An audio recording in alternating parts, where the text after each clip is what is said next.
Blog চ্যানেলে তোমাদের সবাইকে স্বাগত জানাই। আবার একটা নতুন দিনের নতুন ব্লগ নিয়ে চলে এসেছি আমি তোমাদের সামনে।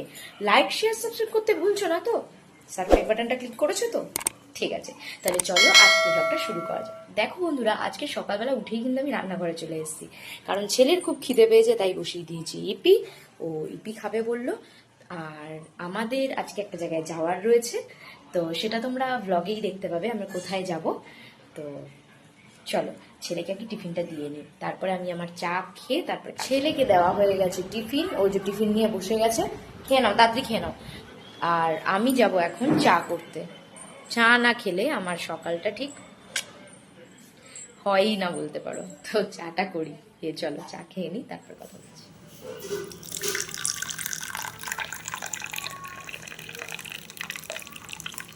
চা খাওয়া আমার হয়ে গেছে, আমি উপরে চলে এসেছি।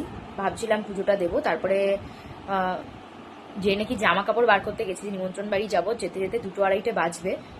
তো দেখি যে ব্লাউজ সেলাই করতে হবে, ব্লাউজটা সেলাই না করলে আমি পরতে পারবো না। তো তার জন্য এই দেখো ব্লাউজ সেলাই করতে বসেছি। এখন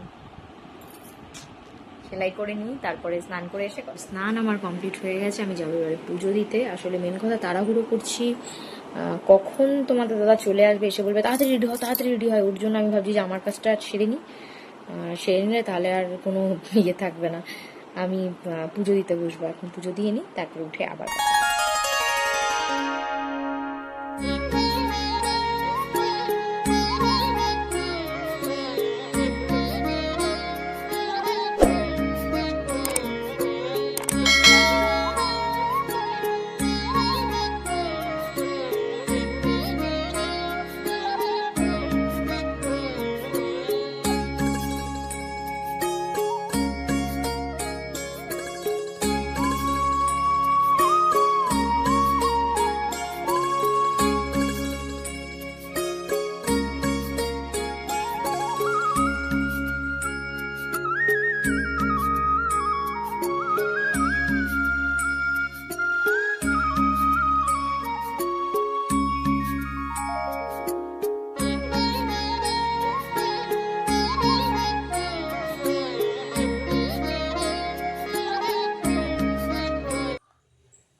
আমার শেষ। এবার আমি রেডি হব, কারণ বললাম যে নিমন্ত্রণ বাড়িতে যাব বলে।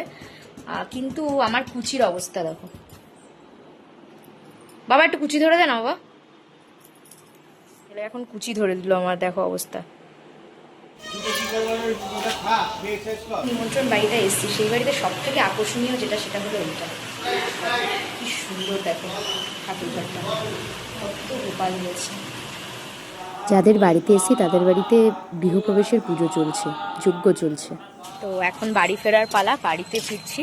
খাওয়া দাওয়া কমপ্লিট, একটা গৃহপ্রবেশের নিমন্ত্রণ ছিল আমার হাজব্যান্ডের বন্ধুর বাড়ি এটা। তো বাড়িতে যাই, বাড়িতে গিয়ে বাড়িতে চলে এসেছি। তো খাওয়া দাওয়াগুলো প্রচণ্ড ভালোই ছিল, রকমের রান্না করেছিল, নিরামিষ রান্না হয়েছিল।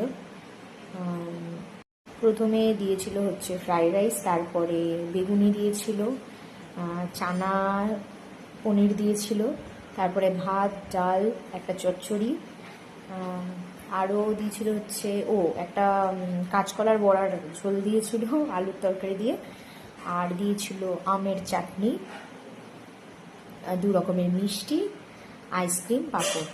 এই ছিল খাবারগুলো। প্রত্যেকটা খাবার খুব সুন্দর ছিল। বাড়িটা তোমাদের ঘুরিয়ে দেখাতে পারলাম না, কারণ হচ্ছে অনেক লোক ছিল, তো তার জন্য আর মানে ওরকম ঘুরিয়ে দেখানো সম্ভব হচ্ছিল না। কিন্তু সত্যি খুব সুন্দর বাড়িটা করেছে। আমার নিজস্বভাবে বেশি ভালো লেগেছে ঠাকুর ঘরটা, যেহেতু আমি ঠাকুর প্রচণ্ড ভালো লাগে আমার। ঠাকুর ঘরটা খুব সুন্দর করেছে। আর সব থেকে অবাক কাণ্ড হচ্ছে 10খানা গোপাল, 10টা গোপাল। আর প্রত্যেকটা গোপালের মুখ খুব মিষ্টি দেখতে। তোমাদের তো দেখিয়েছি, তোমরা তো দেখলে, খুব মিষ্টি দেখতে। তো আমি ড্রেসটা চেঞ্জ করিনি, তারপর আবার ড্রেস চেঞ্জ করে ফেলেছি। বিকেল 5টার সময় ম্যাম আসবে, তো ছেলেকে আমি ঘুম পাড়িয়ে দিয়েছি যাতে ও তাড়াতাড়ি উঠতে পারে। তো আমি এখন আমিও একটু রেস্ট নেব। কেমন লাগলো আমার ব্লগ তোমরা অবশ্যই জানিও। লাইক শেয়ার সাবস্ক্রাইব করতে ভুলো না, প্লিজ প্লিজ সাবস্ক্রাইব বাটনটা প্রেস করে যাও। কাল আবার নতুন দিন নিয়ে আসবো আমি তোমাদের সঙ্গে। বাই।